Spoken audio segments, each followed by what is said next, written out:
বাংলাদেশের ফুটবল ইতিহাসে এমন তিনজন ফুটবলার যাদের স্কিল মেসি নেইমারের থেকে কম ছিল না। চলুন জেনে নেই সেই ফুটবলার কারা। তার আগে এরকম মজার ভিডিও বারবার দেখতে চাইলে চ্যানেলটি সাবস্ক্রাইব করে পাশে থাকুন।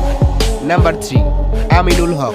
আমিনুল হককে বাংলাদেশের ইতিহাসের সেরা গোলরক্ষক বলা হয়ে থাকে। 1994 সালে মোহামেডানের হয়ে তার ফুটবল ক্যারিয়ার শুরু করেন। তারপর থেকে নানান আন্তর্জাতিক ম্যাচ খেলেন এবং প্রত্যেকবারই সবার মন জয় করেন। নাম্বার 2, মামুনুল ইসলাম। 1988 সালে জন্মগ্রহণ করা এই মামুনুল ঢাকা আবাহনীর হয়ে খেলেছেন। তিনি দেশের 6টি ক্লাব এবং কলকাতার একটা ক্লাবের হয়ে খেলেছেন। তিনি জাতীয় দলের সেরা প্লেয়ারদের একজন।